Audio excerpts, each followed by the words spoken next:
Hello, everybody. My name is Christian Major, and today I'm going to give you a brief presentation over a topic that I've chosen: home fire safety awareness, for my professional speaking class from Mary Raymond PCM 340 over at Siena Heights University. A little background information about myself is I'm currently working in the city of Flint as a firefighter, and I've been there for 3 years now, and as a total in the fire service, 3 years as well. I'm currently enrolled at Siena Heights University working on my bachelor's degree in public safety studies, and my major is in I'm working on my bachelor's degree in applied science, and my major is in public safety studies, and my minor is in professional communication. And I obtained my associate's degree at Lansing Community College in fire science. So this topic is going to be over home fire safety awareness, and I just wanted to educate adults and children. Basically, I just want to educate everybody, or give a few things that I think that is important to pass along to family, friends, loved ones, a coworker, a neighbor, whomever.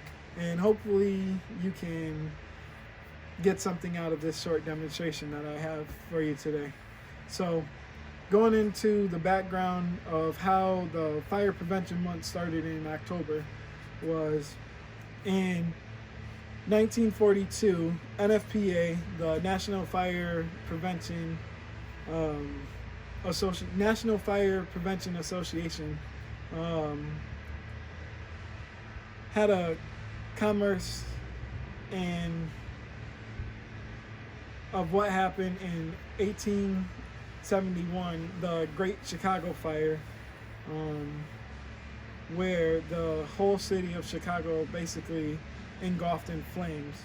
So the NFPA, they just wanted to bring awareness to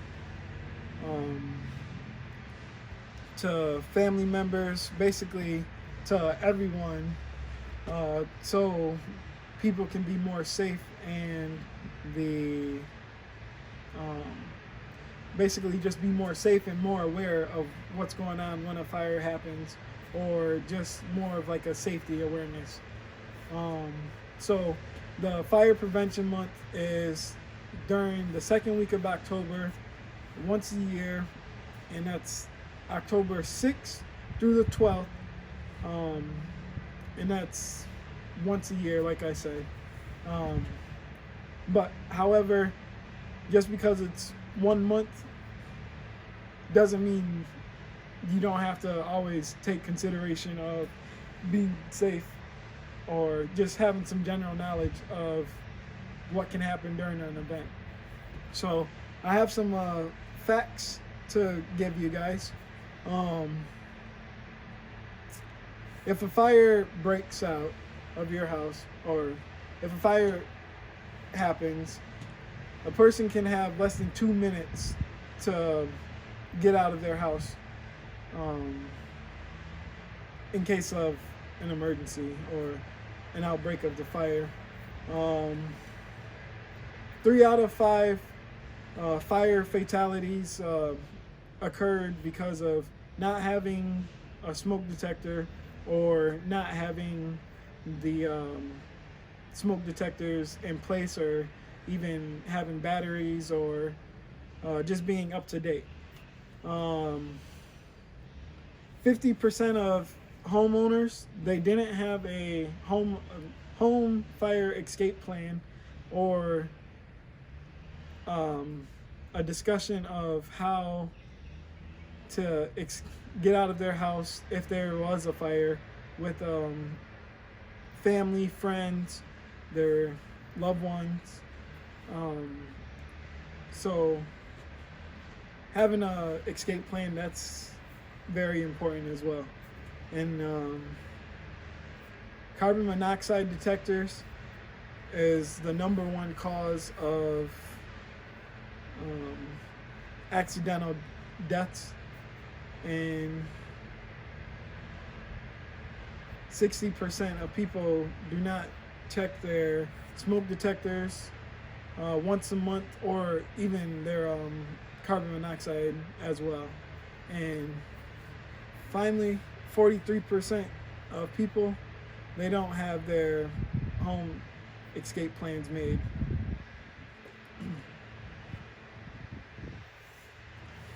So a little demonstration that I'm going to talk about is the fire extinguishers. So there are multiple different fire extinguishers that are basically made for, or there's actually 5 different classes of extinguishers that are made. The first class is class A. A is for ashes or paper or wood, my bad. Ordinary combustibles. Class B is flammable liquids, so going for your grease, your fats, your gasolines. Class C is electric, so basically your electricity or energized computers, TVs, heavy on the outlets. Class D is the 4th one, or the 4th class, which are your metals. And then the 5th category is class K, which is kitchen fires, or not kitchen fires, sorry, just like kitchen, or like your food on the stove, your greases in that nature. And I'm going to demonstrate how to use a dry chemical extinguisher today. And yes. So there are several different types of extinguishers here. Here you have a dry chemical extinguishers. And this extinguisher is rated for liquids or for electrical. So there's the ABC dry chem extinguishers, or like this one here is the fully ABC extinguisher. So with the ABC extinguisher, it's literally for trash, wood, paper, grease, which is your class B, and then your C is electrical. So it's okay to use your ABC dry chemical extinguisher for those 3 types of category. And you want to make sure that you're not using your extinguishers for like a metal, because it's not going to work. So real quick, and also there's another extinguisher called a water can, which is just for your class A fires. So today I'm going to demonstrate real quick how to use this extinguisher. So there's 4 easy steps, and it's on the extinguisher itself, and there's the directions. And some extinguishers are 6 feet back, some extinguishers are 10 feet back. So basically, first thing you do is you pull the pin. So you pull the pin, that's the first thing. You aim towards the fire or the base of the fire. You squeeze your trigger or your handle, and you sweep towards the base of the fire. So that's how you use the dry chemical extinguisher. So moving on from the extinguishers, today I have, or actually going back to the extinguishers. It's recommended to have an extinguisher in your closet, in your like living areas, in your kitchen, in the garages where you're having different flammable or your like liquids, paints, and basically like the furnace area. So really just anywhere where a potential fire can happen and it's quick and accessible, where you can grab your extinguisher.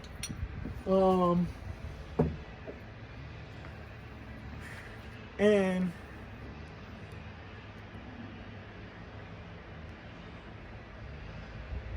that's really for like your extinguisher. And there's companies out there that can recharge your extinguisher, for instance like Fire Delu, or it's just easier, or if you don't want to have somebody charge your extinguisher, then you can go to like a home store like Menards, Target, or just like your local hardware stores.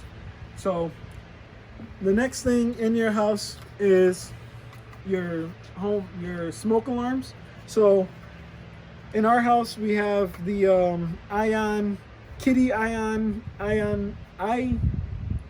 ionization smoke detector, which this is a 10-year lithium ion battery